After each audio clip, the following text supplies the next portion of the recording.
Hi friends, ভারতীয় রান্নাঘর cooking চ্যানেলে আপনাদের সবাইকে স্বাগত। আর মানতেছি অনেকদিন পর আসলাম একটা নতুন রেসিপি নিয়ে। আর যেটা কিন্তু নিয়ে এসেছি সেটা খুব সুস্বাদু, খুব টেস্টি রেসিপি, আর বাঙালিদের কিন্তু খুব পছন্দের রেসিপি। আজকে নিয়ে এসেছি আজকে করবো আমি চিংড়ি মাছের মালাইকারি। তুমি খুব ভালো একটা মানুষ। তো সেই জন্য আমি কিন্তু 500 গ্রাম চিংড়ি মাছ বাজার থেকে কিনে নিয়ে এসেছি, গলদা চিংড়ি। আর এখন ওটা ম্যারিনেট করার জন্য আমি হলুদ আর লবণ তাতে মাখিয়ে দিব।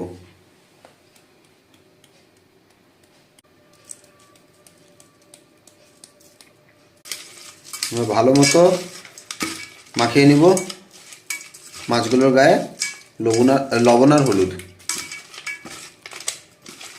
এবার মাছগুলোকে 3-4 মিনিটের জন্য আমি ছেড়ে দেবো এরকম অবস্থায়। দেখুন ভালো মতো লবণ আর হলুদ মাখানো হয়ে গেছে, 3-4 মিনিট এরকম অবস্থায় ছেড়ে দেবো। তো মাছগুলো ম্যারিনেট হচ্ছে, ওর ফাঁকেই আমি এখন পেঁয়াজ, আদা, রসুন আর কাঁচা লঙ্কা এই 4টা জিনিস পেস্ট করে নেব। তো বন্ধুরা, আগে থেকে একটা আধা নারকেল আমি কুড়িয়ে রাখছিলাম, এখন এর মধ্যে অল্প গরম জল মিশিয়ে দেবো।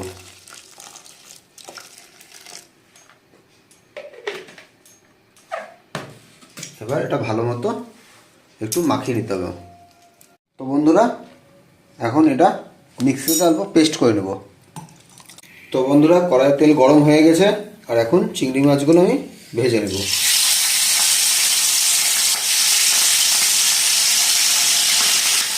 খুব বেশি ভাজতে হবে না চিংড়ি মাছগুলো, হালকা হালকা ভাজলে কিন্তু হবে। তো মাছগুলো আমাদের কিন্তু ভাজা হয়ে গেছে, আর দেখুন সুন্দর কালারও চলে এসছে মাছগুলোর মধ্যে। এখন আমরা ফোড়নের জন্য দিয়ে নেব গোটা গরম মশলা। এর মধ্যে আছে একটা দারচিনি, 3টা লবঙ্গ আর 5-6টা এলাচ। বন্ধুরা, এলাচের পরিমাণ কিন্তু একটু বেশি রাখতে লাগবে, এটা আপনাদের মাথায় রাখবেন। এলাচের পরিমাণ তো অল্প বেশি রাখতেই লাগবে। তো গরম মশলাগুলো ভালো করে ফ্রাই হয়ে গেছে, আর এখন এর মধ্যে আমি দিয়ে দেবো যে আদা, রসুন, পেঁয়াজ আর কাঁচা লঙ্কার পেস্টটা বানিয়েছিলাম সেটা।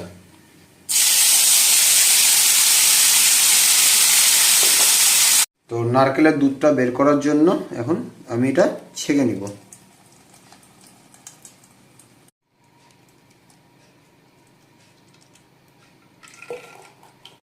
এখন আমি একটা মশলা বানাবো, আর তার জন্য আমাকে যেগুলো প্রয়োজনীয় তার মধ্যে প্রথমে আমি নিয়ে নিলাম 1/2 টিস্পুন সরষা, এরপর নিয়ে নেব 2.5 টিস্পুন টক দই, এরপর এর মধ্যে দিয়ে দেবো আমি 10-12টা কাজু বাদাম, নিয়ে এটা ভালো মতো মিক্সিতে আমি একটা পেস্ট বানিয়ে নেব। তা আদা, রসুন, পেঁয়াজ আর কাঁচা লঙ্কার যে পেস্টটা ছিল তার থেকে তেল ছেড়ে দিয়েছে, আর এখন এর মধ্যে দিয়ে দেবো যে দই, কাজু বাদাম আর সরষা দিয়ে মশলা বানিয়েছিলাম সেটা।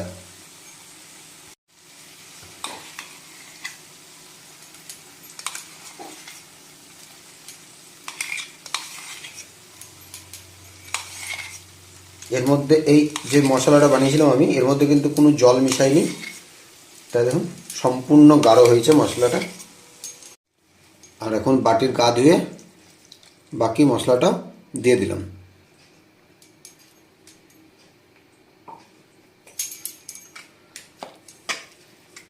এখন এর মধ্যে আমি 2টা মশলা অ্যাড করে দেব। প্রথমে হলুদ গুঁড়া আর লঙ্কার গুঁড়া।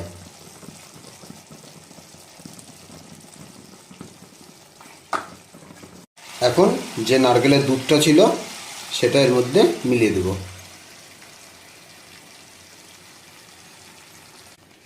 আর দেখুন বন্ধুরা, কালারটা কিন্তু খুব সুন্দর এসছে, একটা সুন্দর কালার। আর বন্ধুরা, এখন এর মধ্যে আমি দুধ মিলিয়ে দেবো 200 ml। এটা কিন্তু নারকেলের দুধ না, এটা হচ্ছে আপনার ফ্রেশ লিকুইড দুধ।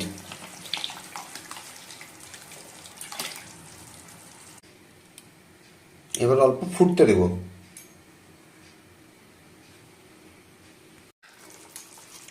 এখন বন্ধুরা স্বাদ মতো লবণ দিয়ে দেবো। আর এখন চিংড়ি মাছগুলো দিয়ে দেবো।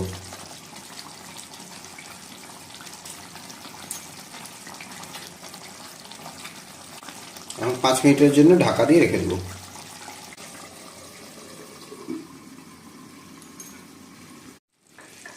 তো বন্ধুরা, আমাদের কিন্তু যে চিংড়ির মালাইকারি অলমোস্ট রেডি। আর এখন আমি দিয়ে নিচ্ছি এর মধ্যে সামান্য পরিমাণে ঘি,